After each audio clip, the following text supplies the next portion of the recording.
Creo que el obstáculo más grande que encuentro en esta vida es precisamente la falta de tolerancia y de aceptación. Para mí los momentos más dolorosos y que me hacían sentir muy mal era cuando yo intentaba suicidarme. Y después del intento, el dolor y Alguien me criticó hace como 2 años cuando empecé, bueno, ya en el trayecto de lo de la casa a hogar. Me decían, y esa gente, es vergonzoso que te andes luciendo en la calle como homosexual. Tal vez sea vergonzoso para los demás. Y tal vez también para mí, porque también me cuesta. Pero sé que esta es mi misión. Y que hoy por hoy esa es la única misión que alcanzo a vislumbrar para poder cumplir mi existencia en esta vida.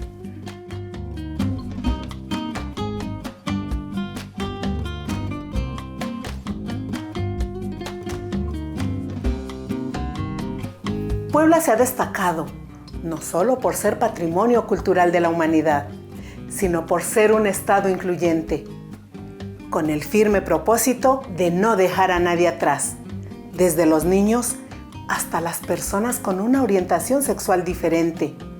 Y como ejemplo está Constantino Rivera. Y esta es su historia, porque como tú y como yo, todos tenemos algo que contar.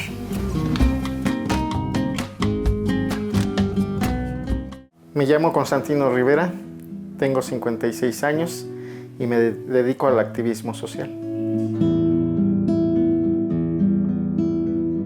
Soy originario del municipio de Huitamalco, hoy en día vivo en el municipio de Atempa. Mi padre se llama Esteban Rivera, mi madre Juana Hernández, ya fallecieron. Tengo 7 hermanos, el mayor se llama Julio, Cristina, Emma, Aida, Silverio y José Guadalupe. Ocupo el tercer lugar de los 7 de familia que somos. Era muy complicado mi vida ahí en el rancho donde nací, debido a que todas las actividades se refieren a la agricultura, sobre todo con las carencias en las que vivía, de que en ese tiempo pues no usábamos ni zapatos, o sea, era muy complicado, sobre todo en los tiempos de lluvia y frío. Para ir a la escuela tenía que levantarme antes de las 7, tomarme un tecito y salir corriendo porque la escuela estaba a 3 horas de distancia de la casa y no había transporte, era trasladarme caminando. Pues los juegos que teníamos era únicamente montar el burro o corretear a los animales. Tío Fortino era un señor muy sonriente, muy dadivoso. Él siempre buscaba la forma cuando llegaba a la casa de llevarnos algo, un dulcecito, cosas así pequeñas que nos daba de regalos. De hecho, yo conocí los regalos de Navidad o de Día de Reyes porque él era el que nos proveía de eso.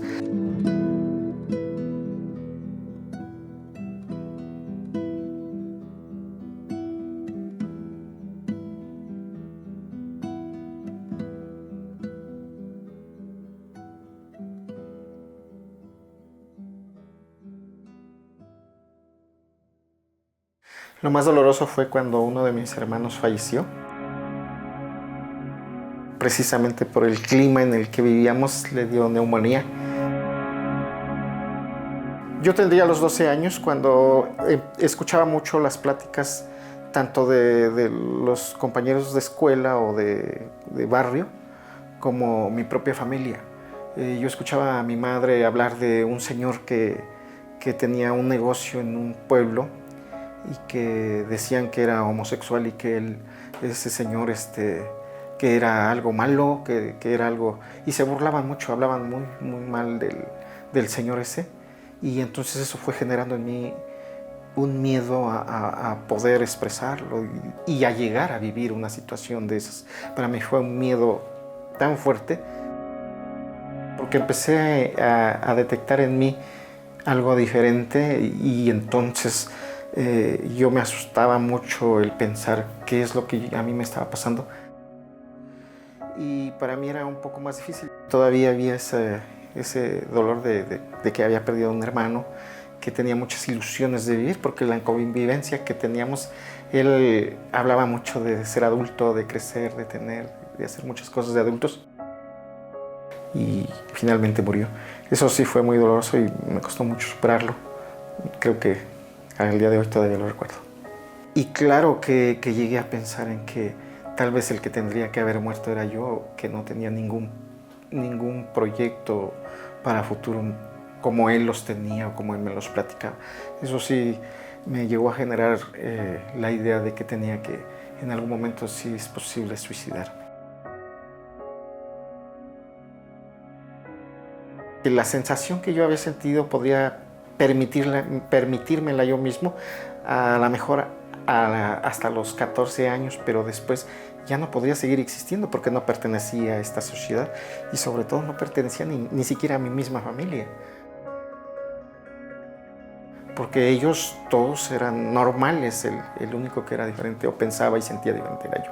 Pues yo jugaba más con mis primos y fue ahí donde realmente acabé de entender la orientación, porque precisamente con uno de los primos fue con el que hubo el primer acercamiento. El juego que hacíamos, el acercamiento, pues en el momento era, claro, algo emocionante, era algo que me sentía muy nervioso, muy asustado, pero a la vez muy emocionado. Lo que sí no me gustaba era, una vez pasado ese momento, era algo muy doloroso, era algo que me originaba mucha culpa. Pues yo me sentía sucio, me sentía despreciable. Yo pensaba que si mi tía, mis tíos o mis padres se dieran cuenta de lo que había hecho o lo que habíamos hecho con mi primo, yo me imaginaba que me iban a matar. Yo podría ver en un sueño, veía a mi madre cómo venía con una escopeta a disparar por sucio, por incorrecto que era yo, y sentía en el mismo sueño cómo el dolor me atacaba en el pecho, en la espalda, en el estómago, de todo ese sufrimiento que me originaba precisamente ese tipo de relación. Ese machismo que me tocó vivir, pues sí, yo lo aprendí fácilmente, porque si estaba tratando de ocultar quién era, si estaba tratando de crecer dentro de las normas que establecía la familia, pues no se me complicaba, porque respetaba en ese caso las normas. Creo que toda mi vida me sentí discriminado. Desde el primer momento en que yo empecé a escuchar los malos comentarios hacia la gente de la diversidad, yo sabía que tenía que ocultarme, yo sabía que tenía que vivir aparentando ser lo que no era. Yo todavía era adolescente, me acuerdo bien, no podía ni siquiera todavía tener una licencia de manejo, pero ya había comprado el coche mi padre, entonces fuimos a conseguir un permiso para poder salir a manejarlo. Yo lo ayudaba, estábamos sembrando café, cosechábamos el café,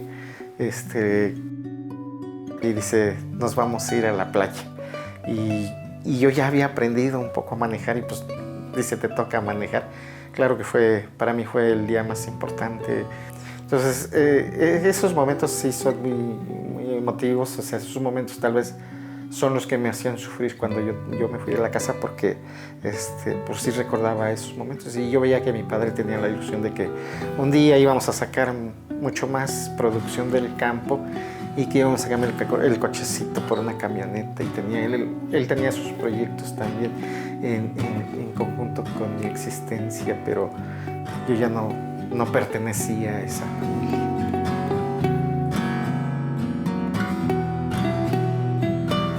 Yo cuando llegué a los 16 años ya estaba muy mal emocionalmente, o sea, esa relación que se iba dando esporádicamente con mi primo me generaba muchísimos problemas emocionales, al grado de que sentía que ya cuando iba a suceder o cuando sucedía, algo explotaba dentro de mí y me empezó a generar como unos ataques de epilepsia.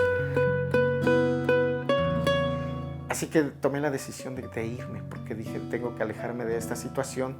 En primera, pues ya tenía más miedo de que mi familia se enterara.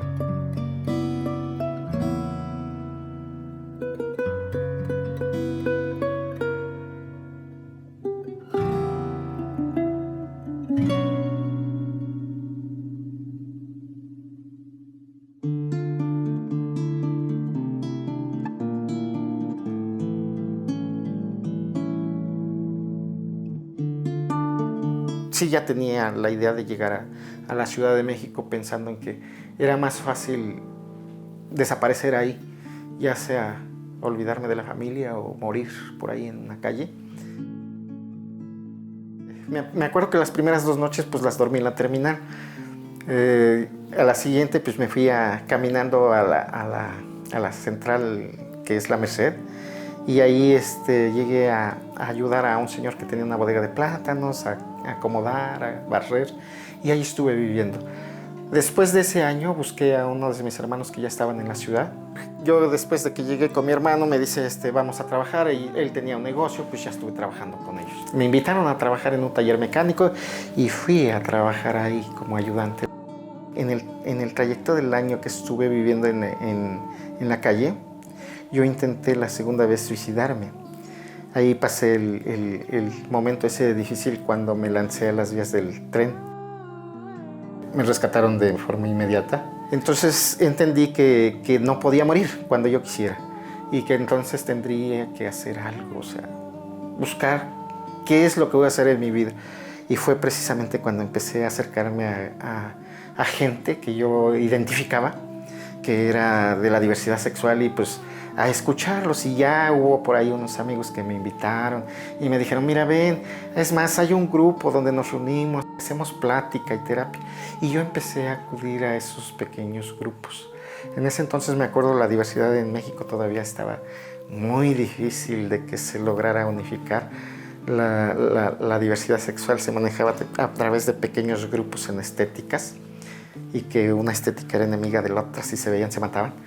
Pero en una de esas es donde empecé yo a platicar y a hablar de mí y a entender que realmente había otra sexualidad diferente y que yo pertenecía a ese grupo. Y pude revisar la vida de la diversidad sexual. Ahí me llega el recuerdo de cómo decía mi madre, esos van a nacer en la calle, van a vivir en la calle, van a morir en la calle. Esa era para mí como una carga que me hacía pensar en que yo tenía que buscar las formas, primero investigar si eso era realidad y luego buscar una forma que realmente cambiara, porque yo no quería eso, o sea, a mí me daba miedo el pensarme andar en la calle hasta el morir. Sí, después de haber pasado ya toda esta situación de terapia y de haber entendido realmente mi sexualidad, fue cuando me empecé a acercar ya más a grupos más importantes. En ese tiempo había un grupo que encabezaba Javier Lizárraga, un escritor. Él tenía un grupo que le llamábamos los Leder, y él nos invitó a un pequeño taller y luego a un foro. Él escribía libros y me gustó mucho, porque ya ahí ya era como llegar a mi familia, al mundo al que sí yo pertenecía, y pues empezar a buscar qué es lo que yo iba a contribuir hacia esta parte de la sociedad. Un amigo que trabajaba en la XB, Ángel Camaño Carvajal, también era de la diversidad y tenía un grupo de autoayuda y también hacían programas de radio y platicaba ahí.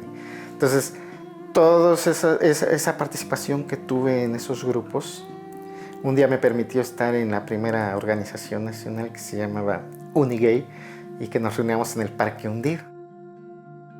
Y empecé a ver que sí llegaba mucha gente.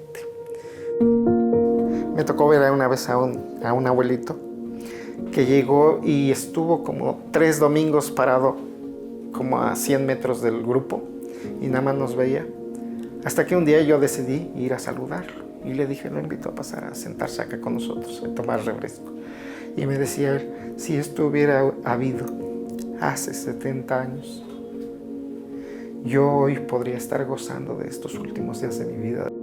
Yo lo veía sonriente y yo lo veía cada día superando ese sufrimiento que había vivido durante toda su vida.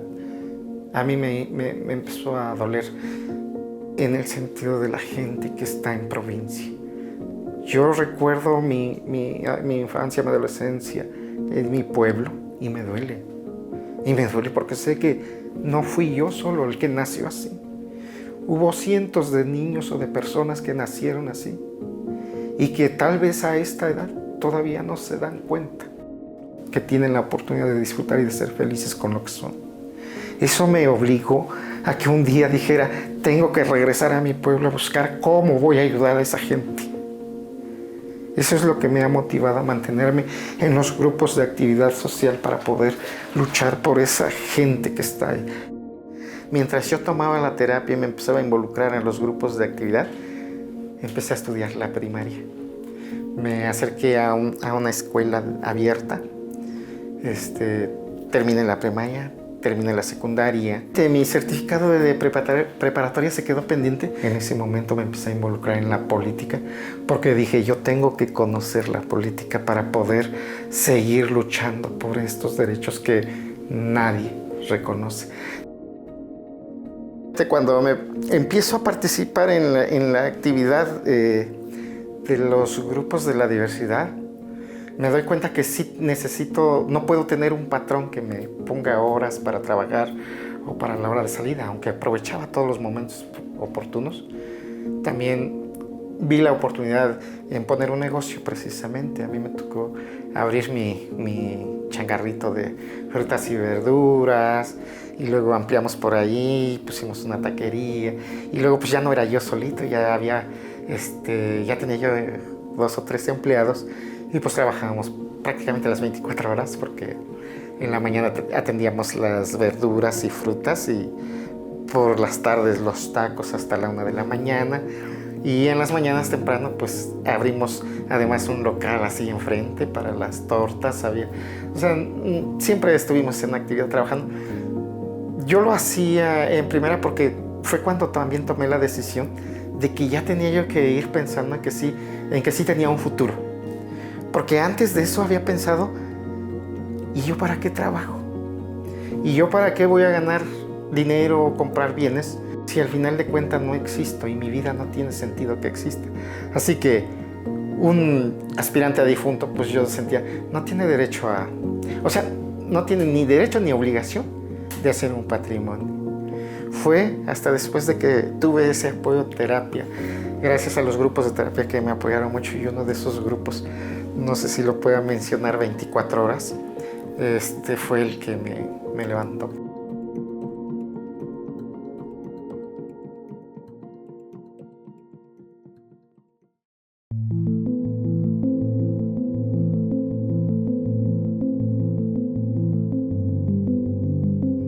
En 1998 yo regreso de la Ciudad de México. Ya vengo así como buscando por acá, cerca de mi rumbo, en dónde quería quedar, dónde quería regresar. Y yo sentí que ya tenía los medios para poder hacerlo. Entonces encontré precisamente en el municipio de Atempan un municipio maravilloso, a donde encontré precisamente un terrenito que comprar, a donde pensé en construir y a donde pensé que iba a ser mi vida. Mis vecinos son los mejores vecinos que he conocido durante toda mi vida.